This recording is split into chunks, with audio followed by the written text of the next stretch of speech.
Hello दोस्तों, स्वागत है आप सबका ज्ञानम के ऑनलाइन लर्निंग प्लेटफॉर्म पर। और आज के सेशन में हम डिस्कस करेंगे फैक्टर का टॉपिक। लास्ट वीडियो में आपने फैक्टर के स्टार्टिंग के जो क्वेश्चन थे, जो जिस तरह से क्वेश्चन एग्जाम में पूछे जाते हैं, वो देखे थे हमने। आज की क्लास में हम उसके नेक्स्ट जो क्वेश्चन है, किस तरीके से और क्वेश्चन बन सकते हैं, क्या क्या क्वेश्चन पूछे जा सकते हैं, वो हम डिस्कस करें। ठीक है। टोटल मैंने आपको इसमें 11 टाइप के क्वेश्चन बताए थे, जिसमें से पहले 6 टाइप वीडियो 1 में, पार्ट 1 में आपको मिल जाएंगे। आज हम टाइप 7 से स्टार्ट करेंगे। और टाइप 7 में सबसे पहला जो क्वेश्चन हमारे पास है वो है sum of reciprocal of factor. Sum of reciprocal of factor. जो sum of reciprocal of factor है, इसके लिए डायरेक्ट फॉर्मूला यूज करना है आपको, ज्यादा कुछ नहीं करना। इसके लिए डायरेक्ट फॉर्मूला यूज होगा। फॉर्मूला क्या होगा? Sum of all factor, sum of all factor divide by number. Sum of all factor divide by number. ठीक है। अब देखो, सम ऑफ ऑल फैक्टर कैसे निकालते हैं वो मैंने आपको लास्ट क्लास में सिखाया था। एक बार मैं फिर से एक छोटा सा एग्जांपल ले लेता हूं। जैसे अगर बात करें 24 की, कि 24 के अगर हमें सम ऑफ रेसिप्रोकल कैलकुलेट करना है तो कैसे होगा, उसके बाद ये फॉर्मूला कैसे बना उसकी भी हम बात करेंगे। ठीक है। सिर्फ चीजों को रटेंगे नहीं, समझकर चीजों को करेंगे। देखो 24, देखो 24 क्या है आपका? 8 इंटू 3। 8 क्या है? 2 raise to power 3 into 3 raise to power 1। 2 raise to power 3 into 3 raise to power 1। 2 raise to power 3 के फैक्टर क्या है? देखो 2 raise to power 0, 2 raise to power 1, 2 raise to power 2 and 2 raise to power 3। 3 raise to power 1 के factor होंगे 3 raise to power 0 और 3 raise to power 1। ठीक है। अब देखो ये कितना होगा? 1 2 4 8 इंटू 1, यहाँ पे इंटू नहीं प्लस होगा, 1 प्लस 3। देखो 8 प्लस 4 12 प्लस 2 14 प्लस 1 15 इंटू 4, तो ये कितना हो गया? 60 हो गया। तो 24 के सभी फैक्टर्स का सम कितना होगा? 60 होगा। तो इसका आंसर आप कह सकते हो कि 60 डिवाइड बाय 20। अगर मैं इसको 12 से डिवाइड करूं तो sum of reciprocal of factor कितना होगा? 5/2 होगा। Sum of reciprocal of factor क्या होगा? 5/2। अब ये फॉर्मूला कैसे काम करता है वो भी देख लो। एक देखो, अगर मैं बात करूं 24 की, 24 के कितने फैक्टर हैं? देखो इसका सबसे पहला फैक्टर 1 है, फिर इसका दूसरा फैक्टर क्या है? 2, 3, 4, 6, 8, 12 और 24। ये इसके फैक्टर हैं। अब उसने पूछा था सम ऑफ रेसिप्रोकल ऑफ फैक्टर। अब रेसिप्रोकल क्या होता है? किसी भी नंबर का उल्टा। तो ये 1/1 हो जाएगा, ये 1/2, ये 1/3, ये 1/4, ये 1/6, ये 1/8, ये 1/12 और ये 1/24। ठीक है। तो रेसिप्रोकल हमने सबके बना लिए। अगर मैं इन सब का एलसीएम लूं, देखो इन सब का एलसीएम कितना होगा? 24 होगा। ठीक है, क्योंकि 24 यहां सबसे बड़ा नंबर है। ठीक है, और जो बड़ा नंबर है बाकी सभी क्या है? उसके फैक्टर है। तो 24 ही हमारा क्या होगा? एलसीएम होगा। क्योंकि देखो 12 8 सभी इसके क्या है? फैक्टर है 24 के। देखो अब यहां से ये क्या बन जाएगा? 24, 2 से डिवाइड करेंगे 12, 3 से डिवाइड करेंगे 8, 4 से डिवाइड करेंगे 6, 6 से डिवाइड करेंगे 4, 8 से 3, 12 से 2 और 24 से 1। अगर ध्यान से देखो तो ये ऊपर क्या लिखे गए हैं? 24 के सभी फैक्टर लिखे गए और डिवाइड में क्या है? नंबर। तो यही मैंने आपको यहां नंबर लिखकर बताया था कि sum of all factor divide by number. तो sum of reciprocal of factor का क्या कंसेप्ट क्या बनेगा? Sum of all factor divide by number. जैसे एक और छोटा सा एग्जांपल लेते हैं। अगर मैं आपको बोलूं कि मुझे 72 के रेसिप्रोकल का सम बताओ, 22 के जितने भी फैक्टर हैं उसके रेसिप्रोकल का सम बताओ क्या होगा। देखो तो 72 क्या होगा आपका 8 इंटू 9, 8 इंटू 9, तो 8 क्या है 2 रेज टू पावर 3 और 3 क्या है 9 क्या है 3 रेज टू पावर 2। अब इसके फैक्टर देखो क्या क्या है 2 raise to power 0, 2 raise to power 1, 2 raise to power 2 and 2 raise to power 3। इसके फैक्टर है 3 raise to power 0, 3 raise to power 1 और 3 रेज टू पावर 2। ये बन गया 8 plus 4 plus 2 plus 1, 1 plus 3 plus 9। तो देखो ये हो गया 15 और ये बनेगा 30। 15 इंटू 13 कितना होगा 195 होगा। तो 72 के सभी फैक्टर का सम कितना है 195। तो 195 डिवाइड बाय 72 ये इसके सम ऑफ रेसिप्रोकल ऑफ फैक्टर आ जाएगा। ठीक है, आई होप आपको अब क्लियर होगा कि sum of reciprocal of factor कैसे कैलकुलेट करना। इसमें किसी बच्चे का कोई डाउट कोई कंफ्यूजन नहीं होगा। बढ़ते हैं नेक्स्ट क्वेश्चन की तरफ, क्वेश्चन नंबर 8। इसका क्वेश्चन नंबर 8 और क्वेश्चन नंबर 8 क्या है प्रोडक्ट ऑफ फैक्टर।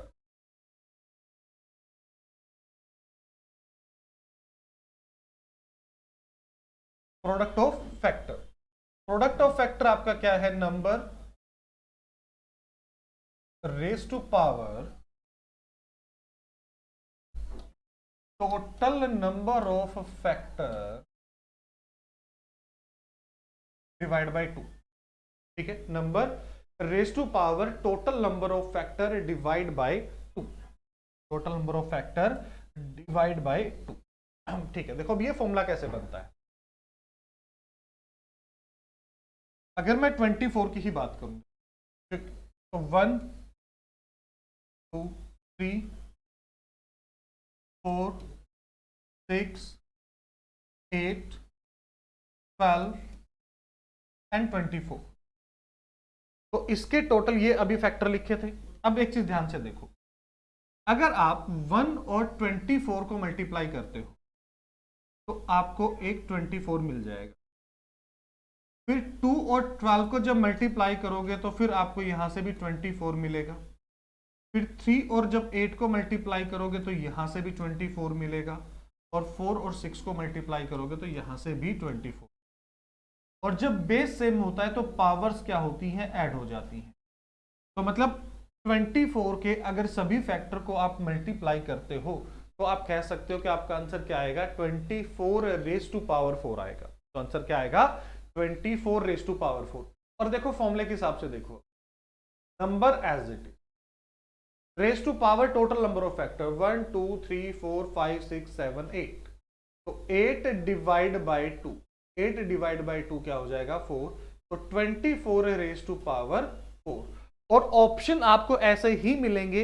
ऐसे क्वेश्चनों में आपसे ऑप्शन सॉल्व नहीं करवाएगा क्योंकि इतनी बड़ी पावर आपसे नहीं सॉल्व करवाने वाला।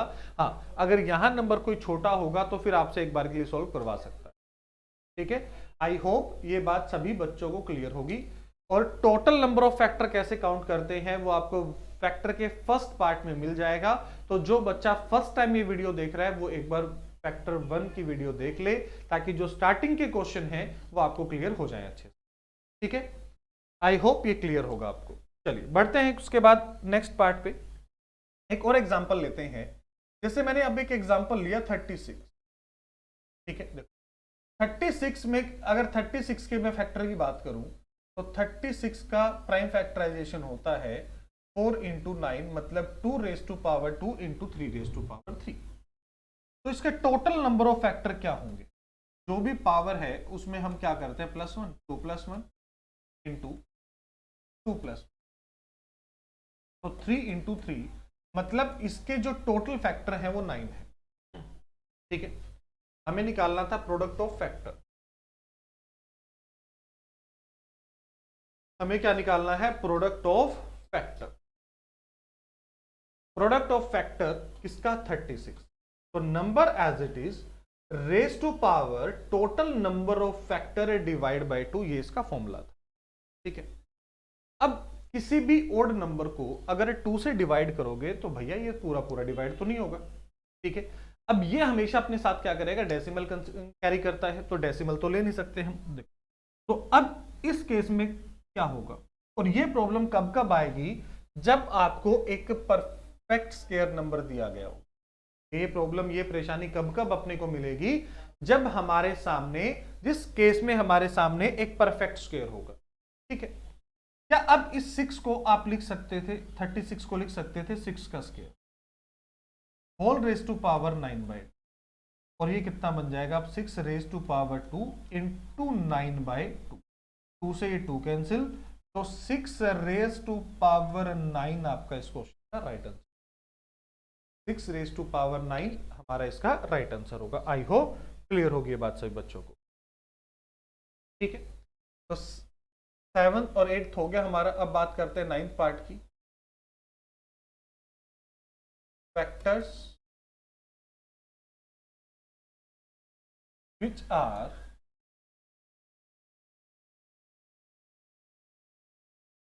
perfect square, factors which are perfect square। कि ऐसे नंबर, ऐसे फैक्टर जो परफेक्ट स्क्वायर हो। अब सबसे पहले तो हमें यह पता हो कि परफेक्ट स्क्वायर होते क्या है। ऐसा कोई भी नंबर जिसकी पावर 2 हो, ऐसा कोई भी नंबर जिसकी पावर 2 हो, उस नंबर को आप कह सकते हो कि ये एक क्या होगा, परफेक्ट स्क्वायर। ठीक है, जैसे अगर मैं कहूं कि a की वैल्यू 2 है, तो ये बन गया 2 रेज टू पावर 2 4, तो 4 क्या है आपका एक परफेक्ट स्क्वायर है। अगर मैं कहूं कि a की वैल्यू 3 है, तो 3 रेज टू पावर 2 9 क्या है आपका परफेक्ट स्क्वायर है। अगर मैं एक कहूं a की वैल्यू 16 है, तो 16 रेज टू पावर 2, 16 का स्क्वायर 256, ये आपका एक परफेक्ट स्क्वायर। ठीक है, तो वो कह रहा है कि ऐसे फैक्टर बताओ जो अपने आप में परफेक्ट स्क्वायर है। तो अब जो प्राइम फैक्टराइजेशन हम करेंगे, जो प्राइम फैक्टराइजेशन हम करेंगे, उसमें हमें क्या ढूंढनी है कि पावर क्या हो, मैक्सिमम पावर क्या रखनी है, 2 रखनी है, 2 से बड़ी पावर नहीं रख सकते। जैसे अब अगर मैं 12 का ही एग्जांपल लूं, छोटे से एग्जांपल से स्टार्ट करेंगे। बिल्कुल 12 क्या है आपका prime factorization, 2 raise to power 2 into 3 raise to power 1, 2 raise to power 2 into 3 raise to power. ठीक है, अब देखो इसमें पावर 2 किसमें, जिसका बेस 2 है उसकी पावर 2 है, इसका बेस 3 है और पावर 1 है, तो मतलब ये नंबर तो हमारा परफेक्ट स्क्वायर नहीं हो, ये नंबर तो हमारा परफेक्ट स्क्वायर नहीं हो सकता। ठीक है, तो ये नंबर आपका परफेक्ट स्क्वायर है। तो जो परफेक्ट स्क्वायर है उसकी पावर देखो क्या है, उसकी पावर क्या है 1, बस पावर में 1 ऐड कर, तो 1 + 1 2, तो टोटल परफेक्ट स्क्वायर फैक्टर कितने हैं, 2 है। तो 12 के ऐसे कितने फैक्टर हैं जो परफेक्ट स्क्वायर हैं, वो 2 हैं। अगर आप काउंट करोगे तो 1 और 4, 1 और 4। ठीक है, एक और एग्जांपल लेते हैं इसका एक और एग्जांपल लेते हैं 24। 24 का प्राइम फैक्टराइजेशन क्या है, 2 raise to power 3 into 3 raise to power 1। 24 का प्राइम फैक्टराइजेशन क्या है, 2 raise to power 3 into 3 raise to power 1। ठीक है, हमें तो पावर 1 नहीं चाहिए, तो ये तो परफेक्ट स्क्वायर होगा, बट यहां पावर तो ज्यादा है। बट क्या इसको लिख सकते हो 2 raise to power 2 into 2 raise to power 1। फिर से इसको देखें तो ये तो परफेक्ट स्क्वायर नहीं है, इस पूरे की पावर क्या है देखो 1 है। ठीक है, तो इसमें क्या हो जाएगा 1 + 1 2, तो टोटल इसमें भी कितने फैक्टर हैं जो परफेक्ट स्क्वायर है, 2 है। आई होप ये बात क्लियर होगी। एक और एग्जांपल लेते हैं, जैसे अगर मैं कहूं 72 के बताओ, 72 क्या है आपका 8 इंटू 9, मतलब 2 raise to power 3 into 3 raise to power 2। 2 raise to power 3 into 3 raise to power 2। अब इसको क्या लिखना पड़ेगा, 2 रेज टू पावर 2 लिखना पड़ेगा, और ये 3 रेज टू पावर 2 ऑलरेडी था हमारे पास, तो 2 रेज टू पावर 1 का कोई यूज नहीं, इसकी भी पावर 1 है, इसकी भी पावर 1, तो 1 प्लस 1 इंटू 1 प्लस 1, तो 2 इंटू 2, तो 72 के ऐसे कितने फैक्टर हैं जो परफेक्ट स्क्वायर हैं, तो ऐसे आपके 4 फैक्टर हैं। ठीक है, आई होप ये बात सभी बच्चों को क्लियर होगी, इसमें किसी बच्चे का कोई डाउट कोई कंफ्यूजन नहीं हो। अब वो 4 अगर देखो छोटा नंबर है तो चेक कर सकते हो, 1 इसका एक फैक्टर हो जाएगा, ऐसा 4 से डिवाइड होता है, 9 से डिवाइड होता है और 36 से डिवाइड होता है। ये 4 वो फैक्टर हैं जो अपने आप में परफेक्ट स्क्वायर। तो परफेक्ट स्क्वायर वाला फंडा आई होप क्लियर होगा सभी बच्चों को। इसके बाद बात करते हैं नेक्स्ट पार्ट की, तब 10th पार्ट की, factors which are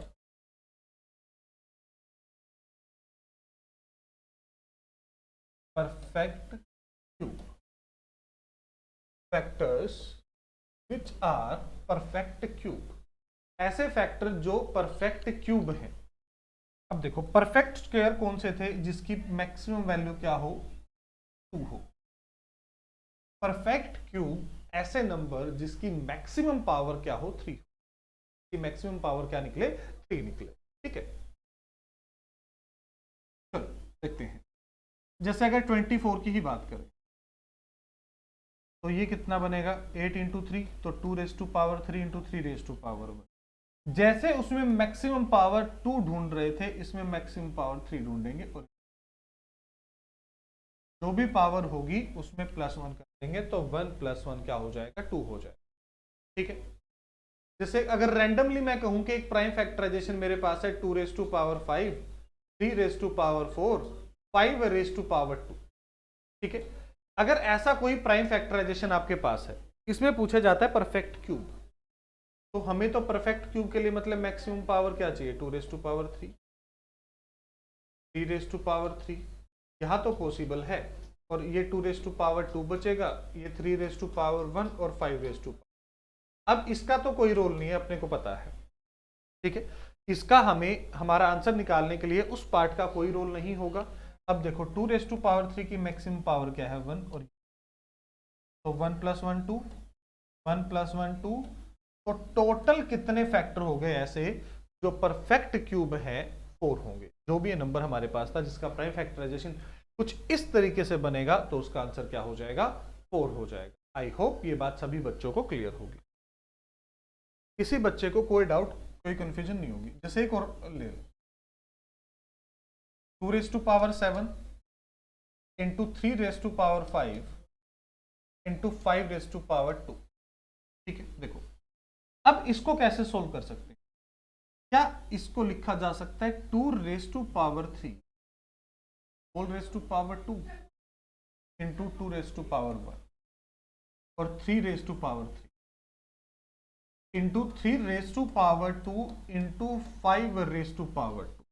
I hope ये बात क्लियर होगी कि इसको ऐसे भी कुछ लिखा जा सकता है, इसका कोई यूज नहीं है, इसका यूज नहीं है, और इस भाई साहब देखो इसकी पावर क्या है 2, तो अब इसमें +1 हो जाएगा, ये बन जाएगा 2 + 1। इसकी पावर क्या है 1, इसमें भी क्या हो जाएगा, 1 ऐड हो जाएगा, तो 3 इंटू 2 6। तो इसके परफेक्ट क्यूब फैक्टर कितने होंगे, 6 होंगे।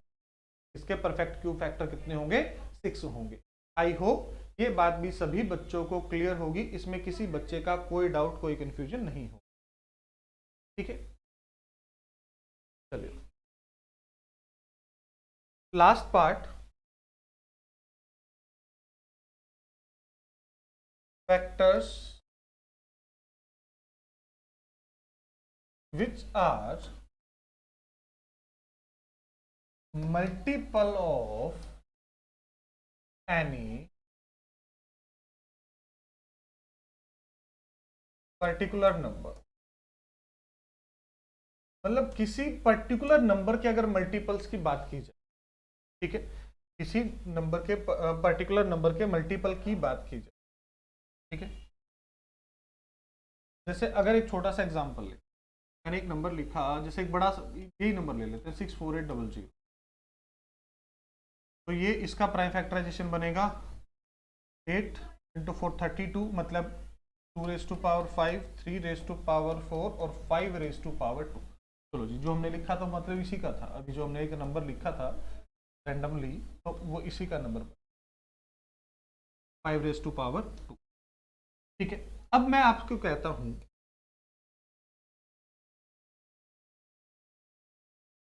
मल्टीपल ऑफ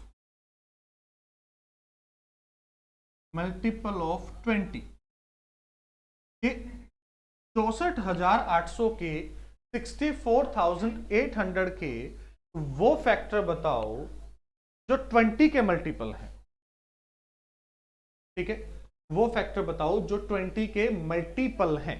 देखो, जैसे ही उसने आपको ये बोला कि एक पर्टिकुलर नंबर के मल्टीपल बताओ, उस नंबर को ध्यान से देखो, ये नंबर कितना था 20, तो इसका प्राइम फैक्टराइजेशन कर लो सबसे पहले। तो ये होता है 4 गुना 5, मतलब 2 raise to power 2 into 5 raise to power 1।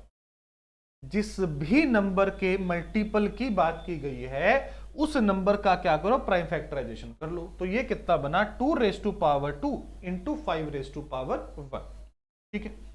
अब जो भी प्राइम फैक्टराइजेशन था आपका, इसको यहां लिख लो, ठीक है। इसको यहां लिख लो, मतलब हमने इसको लिख दिया 2 raise to power 2 into 5 raise to power 1, ठीक है। इस प्राइम फैक्टराइजेशन को हमने यहां लिख लिया। अब देखो, ये 2 रेज टू पावर 5 था, 2 रेज टू पावर 2 आपने यहां लिख दिया, तो बचा हुआ यहां लिख, और ये बचा हुआ कितना है, 2 raise to power 3, 3 raise to power 4 और 5 raise to power 1। I hope ये बात क्लियर हो गया। हमने सिर्फ और सिर्फ क्या किया है, इस पूरे नंबर को 64,800 64,800 को हमने क्या किया है, हमने 20 के मल्टीपल में कन्वर्ट किया है, ठीक है। अब जो भी अंदर आपके पास वैल्यूज हैं उसमें प्लस पावर है, उसमें +1 कर, क्योंकि टोटल नंबर ऑफ फैक्टर के लिए हमेशा क्या करते हैं, +1, 3+1, 4+1, 1+1, ये कितना हो जाएगा, देखो 4 इंटू 5 इंटू 2, तो मतलब ऐसे 40 मल्टीपल होंगे जो 20 के मल्टीपल होंगे। ऐसे टोटल 40 ऐसे फैक्टर हैं जो 20 के मल्टीपल हैं। आई होप ये बात क्लियर होगी। तो ये फैक्टर का टॉपिक हमारा कंप्लीट हुआ, ठीक है। तो ऐसे ही कुछ और बेहतरीन कंसेप्ट सीखने के लिए जुड़े हमारे साथ। अगर आपको लगता है कि किसी पर्टिकुलर चैप्टर में आपको इस पर्टिकुलर टाइप में, जैसे अगर फॉर एग्जांपल मैं परसेंटेज की बात करूं तो इलेक्शन वाले क्वेश्चनों में अगर आपको लगता है, या वेन डायग्राम में आपको लगता है, अगर आपको किसी भी टाइप में लगता है कि इस टाइप के क्वेश्चन में हमें ज्यादा प्रॉब्लम आती है, तो वो आप कमेंट बॉक्स में बता सकते हैं। जिस टाइप में आपको प्रॉब्लम होगी हम वही डिस्कस करेंगे। उसके बढ़िया से बढ़िया क्वेश्चन, बेस्ट क्वेश्चन जो लेटेस्ट एग्जाम में आते हैं, उस तरह के क्वेश्चन हम डिस्कस करेंगे। तो मिलते हैं नेक्स्ट वीडियो में, तब तक के लिए take care, thank you so much.